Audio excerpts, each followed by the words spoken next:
The Velvet Revolution in Czechoslovakia brought the new situation to our country, both for Czech and Slovak part of Czechoslovakia back in 1989.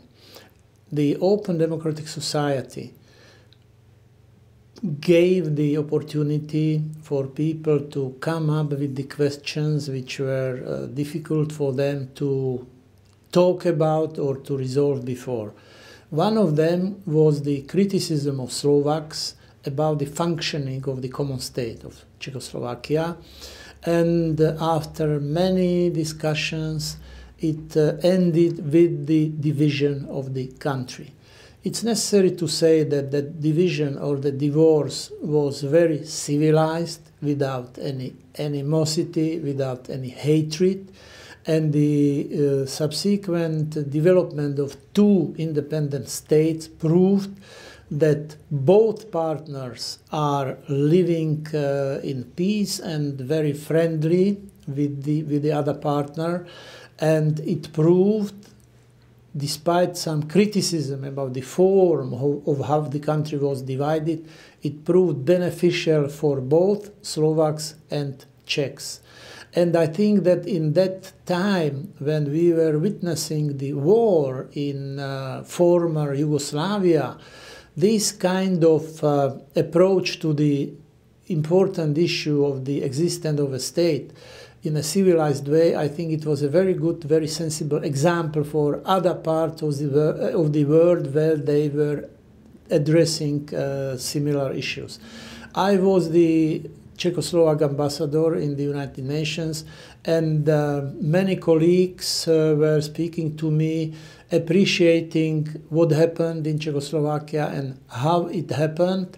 And maybe in that sense, the divorce of Czechoslovakia can serve as an example for many, many other countries. Soon, on January 1st, 2013, we are going to celebrate the 20th anniversary of that nice, friendly, civilized division of the country.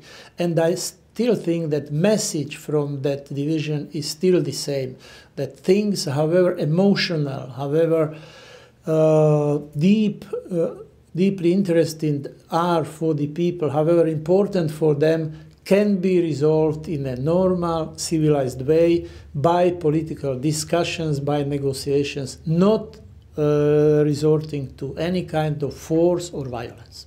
We were asked by politicians from many countries, Belgium, Montenegro, or Serbia and Montenegro at that time, how we did it, how we managed to separate in such a peaceful way, because and we are still asked by those people.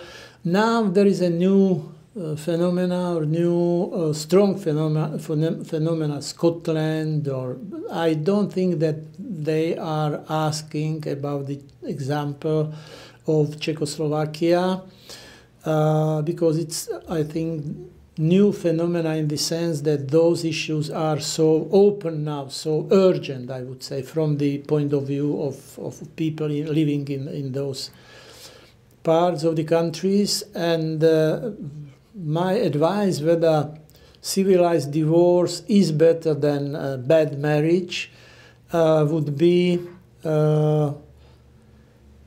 bad marriage is not very good, and if there are no signs that marriage can be cured, that bad marriage cannot be repaired, then it is worth thinking about other form of the solution. But again, without any ill feelings, without any hatred, because if you approach to correct the bad marriage by using force or violence, then I think maybe it would be preferable to stay in the bad marriage. Before Slovakia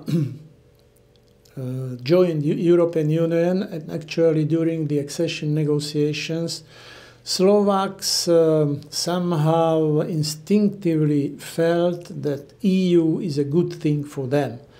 Maybe it was not the result of the deep study of this issue, but somehow they felt that it was good. The following development proved that it was right.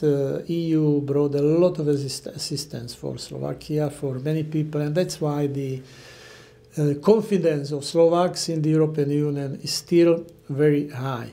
And they realize that being part of the bigger European family gives them some necessary self-assurance that their interests are much more effectively defended and they can push through many good things for them. But for that, it is necessary for the politicians to talk to the people, to explain them very openly, not to say that in EU everything is fantastic. The message is that to be good there, you have to work more because EU is an opportunity.